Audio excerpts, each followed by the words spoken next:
Now to an eyebrow-raising story out of Kentucky that has caught the attention of officials at the highest levels of government, where a man declared brain dead after an overdose woke up as he was being prepped to have his organs removed for donation. In 2021, TJ Hoover was taken to a hospital where he was unresponsive for days before he was declared brain dead. The organ donation process began, but his family says he woke up and resisted while on the operating table. Doctors refused to begin the operation to remove his organs, thank God, and he's alive today because of that decision.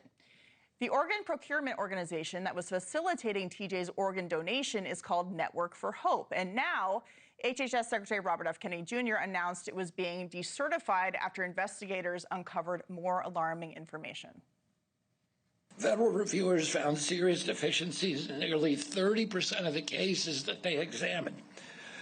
We found patients placed on the organ donation pathway who should have never been there. TJ Hoover's sister, Donna Rohrer, joined RFK Jr. for the announcement and issued this warning. If we don't act, this will happen again.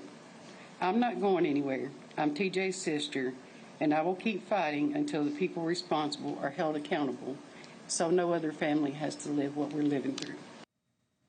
In a statement on its website, the Network for Hope says it strongly disagrees with Secretary Kennedy's decision to decertify the organization and will appeal the decision.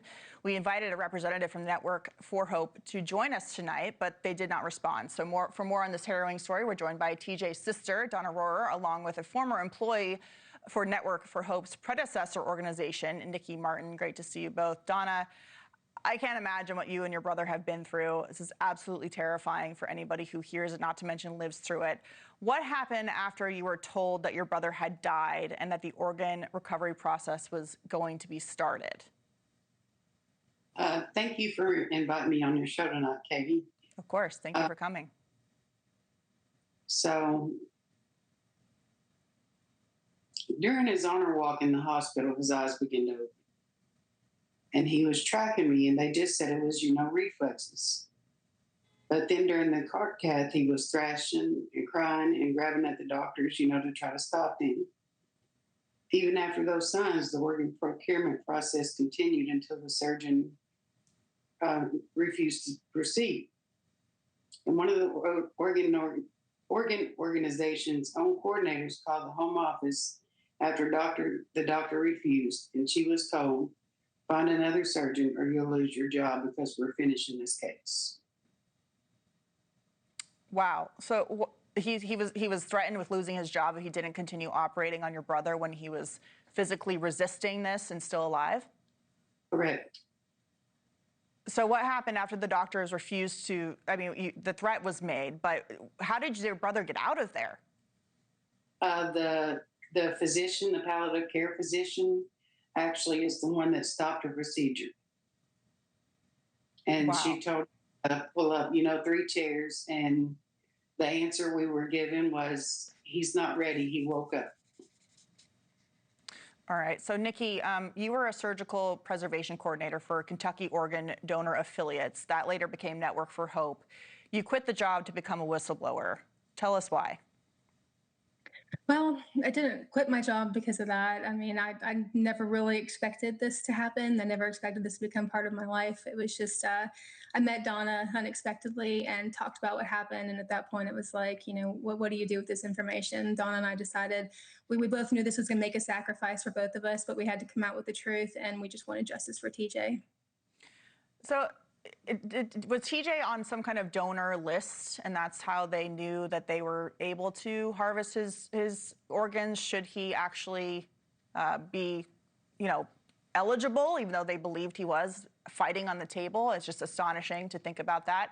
Was he on some kind of donor list where he, offered voluntarily to donate his organs should he have passed away? Yes. He was. TJ, go ahead, Donna. Sorry. Yes, he was a registered organ donor.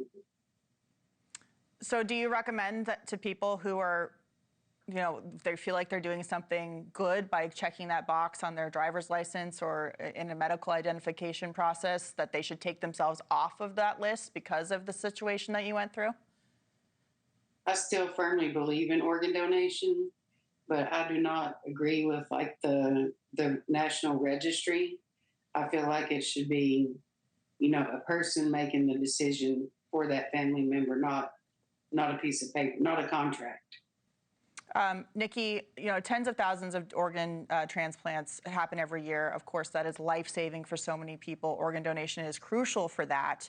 But how do you prevent situations like this and from the system being extorted for people, you know, who are alive and people making bad decisions to try and donate their organs to someone else? So truthfully, I think that a lot of power has been given to the OPOs in our country, and to get things back to where they need to be, the power needs to be taken back to the hospital and to the donors and their families. It needs to be controlled, you know, by them. And then an OPO shouldn't even be involved in a situation of organ donation unless they're asked to be at bedside. I think at that point, you know, the decision can be made appropriately and in a you know, a strong-willed manner that's, you know, good for everybody involved, where there's no questions. The hospitals don't feel pressured to pronounce someone brain dead or do testing that's not wanted. The family's given appropriate amount of time. You know, every situation is different in, you know, the way that someone passes away. And to just sign up like a legal binding document when you sign your driver's license, you know, that you shouldn't be held accountable for that decision at that time if, you know, there's some kind of strange or different circumstance, you know, with the way that you pass away. So by removing the OPO from the whole situation until they're invited to bedside to be with an organ donor and their family, you know, that could be a very good change that would have some positive impact for our country. Yeah, especially if you can't make the decision for yourself because you're incapacitated for some reason. We have to run, but Donna, you said yesterday at the press conference you wanted accountability for your brother. You're now your brother's caretaker. What does accountability look like for you and your brother? Accountability looks like anyone that was involved in TJ's case or other patients that may be out there that this similar thing, you know, has happened to, that they be held accountable and, if necessary, you know, prosecuted to the fullest extent of the law. So, Nikki, what do you think the next steps are for accountability here to reform the process, especially for something that could be used for good, but that is being taken advantage of in some ways? Well, I think this is just the beginning of the fight, right? So you look at Network for Hope's response to being decertified, and they're still claiming that they have no wrongdoing in any of this at all. So I don't know that we're ever going to really see true accountability, but I mean, now we have to look at how we're going to move forward because organ donation is so important and we need it so badly. We have to find a way to restore public trust and to make it actually safe. Indeed. Well, thank you both for coming on to talk about it, Donna Rohrer and Nikki Martin. We really appreciate it on this very interesting and terrifying story. Thank you very much. Thank you for watching. Subscribe below and download our NewsNation app right now on your phone, and you will get fact-based, unbiased news for all Americans.